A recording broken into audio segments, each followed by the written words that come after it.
just a moment. Stay with us, everyone. This is What Now? I am Precious Amayu.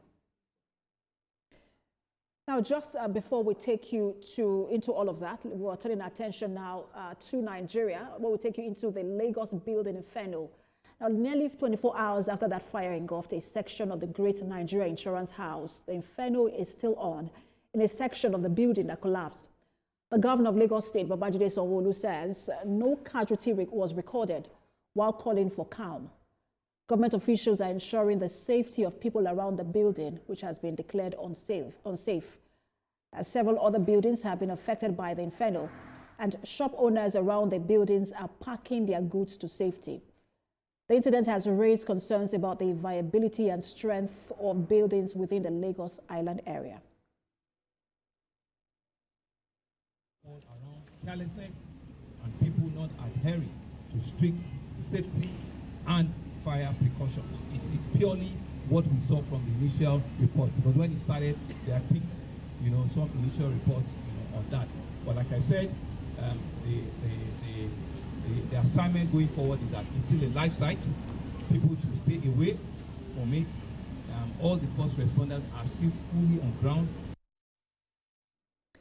Our senior reporter Theophilus Lama joins me on the news this hour from the scene of the incident. Theophilus, we understand that the governor has said there was no casualty in that fire, but what more can you tell us at this moment? Well, Precious, if you can see behind me, this is the part that caved in, and this is as close as we can get to the incident. Now, see, the fire is still raging, and firefighters are still working.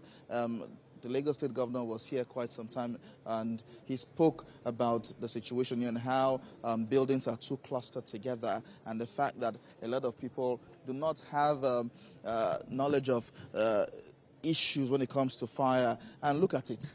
The smoke is everywhere. This building that is standing right now is threatening to come down. He's been giving us signs since morning, but it hasn't come down yet. And the governor is saying that governor said a committee has been put in place to find out or determine how best this building will come down, because he says it's going to come down, and he wants it to be done safely so that lives are not hurt. Thankfully, yes, no life was lost in this inferno, according to official reports. But looking at the fire, it's still raging inside. Firefighters are still working head-on to ensure that this fire is put out, and we are certain that by this week we should get some information as to the safety of this building, of bringing down this building, and how, or the modalities that is going to be used in bringing down this building to ground zero. Precious.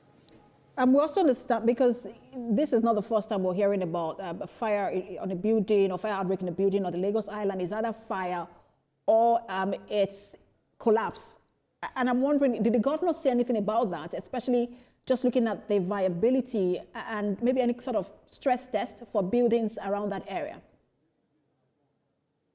Well, Precious, it's a concern for not just the governor, but for everyone, because if you look at between last year and this year, personally, I know I've covered a whole lot of building collapse within this area and fire incidences, and it's a recurring decimal. And one of the things, or one of the determining factor, the factors that we see has caused us, led to the spread of the fire, is because the buildings are clustered together. I mean, one building to the next building, it's like just a thin line between both of them. And so once a fire catches up in one building, it affects the other building automatically. And so that's how it moves from here to here. In this particular incident, it affected about 6 buildings adjoining the area. And so everyone is concerned. The governor has expressed concern, and so there will be something that will be done. The Lagos State Building Control Agency, the permanent secretary in charge of urban and regional and planning, was here earlier, and he did not talk to us on camera, but we know that there are some things that will be done in between to ensure that this doesn't happen again. Like you have mentioned, and we have mentioned, this is a recurring decimal in Lagos Island. A lot of building collapse we've covered, a lot of fire incidents have always been on the Lagos Island axis, and it's because, first of all, the governor attributed it to the Harmattan season, dry season, where a lot of flammables are everywhere, and the fact that